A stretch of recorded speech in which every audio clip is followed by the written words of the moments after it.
Vladimir Putin asegura que la guerra relámpago de sanciones económicas de Occidente contra su país ha fracasado. Bienvenidos a Economía. Sin embargo, la presidenta del Banco Central ruso contradice al líder y advierte de que la economía se hundirá en el segundo trimestre. También el alcalde de Moscú reconoció que tan solo en la capital unas 200.000 personas podrían perder su empleo debido al cierre de unas 300 compañías y multinacionales extranjeras tras la invasión. Los economistas también pronostican una gran recesión para el país. Vladimir Putin insiste en que la economía rusa puede enfrentar la presión de los gobiernos occidentales. Durante una videoconferencia explicó que la reciente ola de sanciones tiene poco impacto en Rusia y perjudica más a Occidente por aumentar la inflación y el desempleo. Podemos confiar con seguridad que la política de sanciones contra Rusia ha fracasado. La guerra económica no ha funcionado. Más aún, los iniciadores son quienes la sufren. Hablo de inflación, aumento del desempleo y dinámicas económicas que han empeorado en Estados Unidos y los países europeos. Putin reconoció un pronunciado aumento del precio al consumo, alegando que su gobierno aumentaría pensiones y salarios de funcionarios para aliviar el impacto sobre la población. En el último mes y medio, los precios al consumo en Rusia han aumentado en un 9,4% y la inflación anual se sitúa en el 17,5%. Hago una llamada a los colegas del gobierno y del Banco Central. Son cifras muy altas que están afectando a los bolsillos de las familias.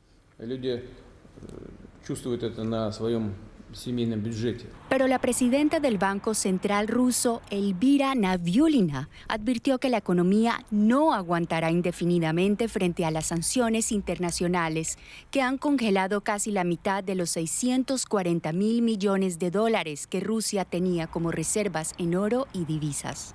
Los economistas creen que lo más grave está aún por llegar y afirman que Rusia podría entrar en una profunda recesión. El Banco Mundial espera que la economía se contraiga más del 11% este año.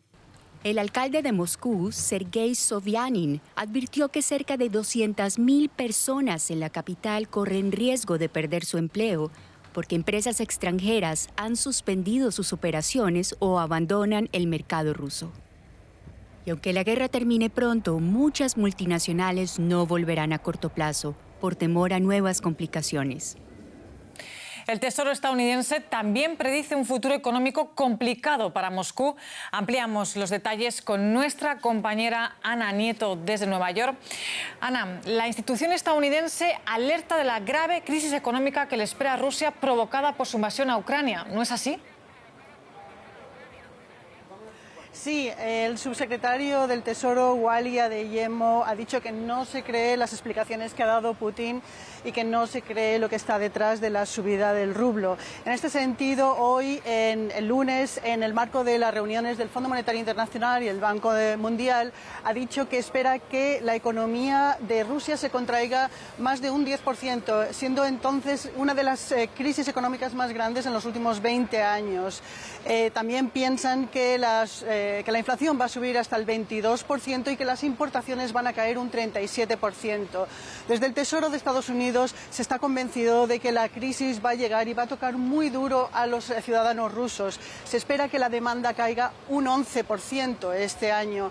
El motivo que tienen para mantener estas sanciones es que quieren que Rusia se quede muy débil y que no pueda seguir ni con esta guerra ni con otras acciones. Adeyemo ha dicho que ahora las sanciones se van a centrar en la maquinaria de la guerra rusa. No quieren que se rearme y no quieren que el ejército tenga la capacidad para seguir con una guerra de largo recorrido en Ucrania. Adeyemo ha dicho que mientras la guerra continúe, las sanciones también van a continuar. Por otro lado, Ana, el Banco Mundial ha reducido este lunes sus previsiones de crecimiento mundial casi un punto porcentual debido a la COVID, la inflación y también por la situación creada por la guerra en Ucrania. ¿Qué previsiones tiene el Banco Mundial? El Banco Mundial ha dicho que rebaja la previsión del crecimiento global hasta el 3,2%, teniendo en cuenta que se estimaba que el año pasado el crecimiento haya sido de un 5,7%. Esto significa que la frenada de la economía es bastante importante. David Malpass, que es el presidente del Banco Mundial, ha dicho que hay tres crisis que se están solapando. Primero, el crecimiento de la inflación. En segundo lugar, las consecuencias de la guerra en Ucrania y, por supuesto, las sanciones a Rusia. Y en tercer caso también es la COVID. La COVID sigue aquí y China, por ejemplo, hoy ha dicho que el crecimiento del país ha sido del 4,8%.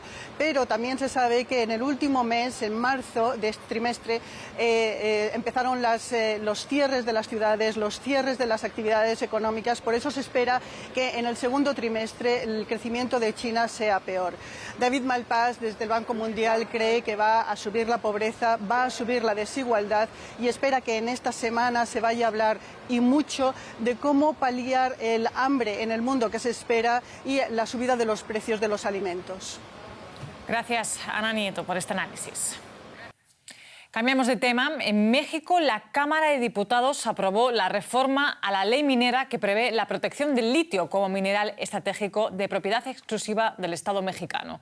La votación se realizó sin la oposición, que abandonó el Pleno durante el debate alegando no conocer el contenido de la reforma. La iniciativa propuesta por el presidente López Obrador busca que no haya concesiones ni contratos para la explotación del litio y que sea esta solo responsabilidad del Estado. Fue remitida al Senado. Esto ocurre después de que la Cámara rechazara este domingo la reforma eléctrica que buscaba limitar la participación privada en la generación de electricidad. Otro asunto del día, la economía de China ha tenido un fuerte comienzo de año. Su Producto Interno Bruto creció un 4,8% en los 3 primeros meses, según datos publicados este lunes. Pero las perspectivas económicas de la segunda economía del mundo se oscurecen a medida que China recurre a duros cierres en Shanghái y otras ciudades para contener los contagios de COVID-19. Los indicadores económicos pueden ser engañosos.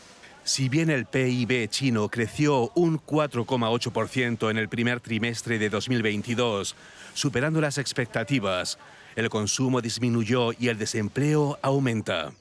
La recuperación pospandemia que esperaba el gobierno podría verse truncada. Una serie de rebrotes de COVID-19 ha llevado a las autoridades a imponer nuevas restricciones, como el cierre de la ciudad de Shanghái, la mayor urbe y centro financiero del país. La Oficina Nacional de Estadística de China advirtió de que la situación nacional y mundial es cada vez más compleja e incierta. Las últimas medidas sanitarias para contener la pandemia están afectando la actividad económica y harán más difícil, si no imposible, que China cumpla sus previsiones de crecimiento para este año. Los huevos de Pascua o conejitos de chocolate han sido los protagonistas estos días. Pero ¿cuántos se han preguntado de dónde viene ese chocolate? ¿Hubo trabajo infantil en la recogida de cacao? ¿Recibieron los agricultores un precio justo? Pues bien, una nueva ley propuesta por la Unión Europea sobre la cadena de suministro obligará a las empresas europeas a obtener sus productos de manera justa y sostenible. Es hora de cosechar el cacao en la parcela de 5 hectáreas de Bismarck Ayekun, en Ghana. Con lo que saca apenas le llega para ganarse la vida. No puedo cultivar cacao a gran escala. Necesito ayuda con cosas como fertilizantes y pesticidas. Espero que el gobierno suba el precio del grano de cacao.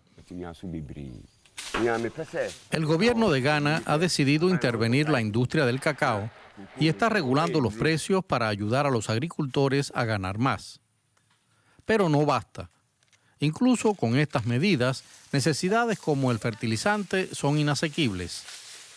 Bismarck Ayekun también cultiva plátanos para que sus 6 hijos tengan suficiente para comer. Es uno de los 2 millones de agricultores independientes que cultivan la mayor parte del cacao que se produce en África Occidental.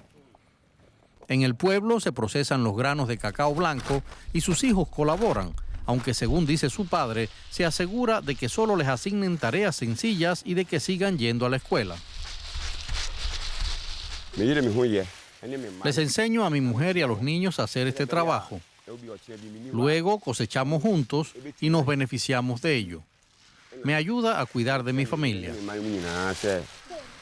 Pero en muchas explotaciones familiares, los niños tienen que hacer trabajos pesados aunque sean ilegales.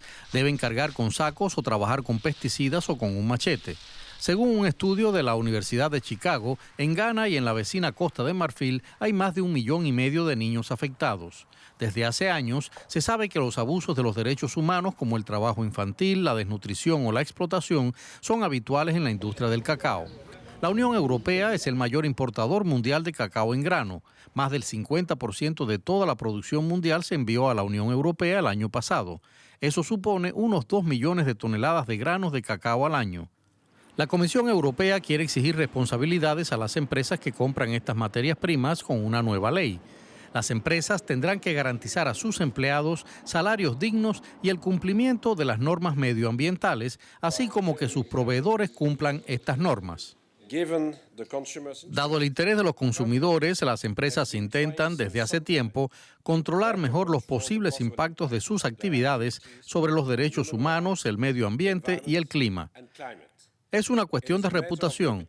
Sin embargo, necesitamos que más empresas se unan a esta iniciativa para mejorar de forma más efectiva las condiciones de vida de las personas y el medio ambiente. Y esto no puede lograrse solo con medidas voluntarias.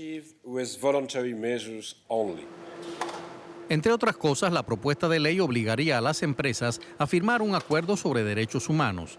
Estarían obligadas a supervisar su cadena de suministro, a que los trabajadores reciban trato justo y remuneración adecuada y a limitar los daños medioambientales. La ley también podría abrir la puerta a que los trabajadores pidan una compensación económica a las empresas que incumplan sus obligaciones. Hasta aquí este informativo económico. Gracias por su atención. Ahora sigan, como no, con DW, que tiene mucho más para ustedes.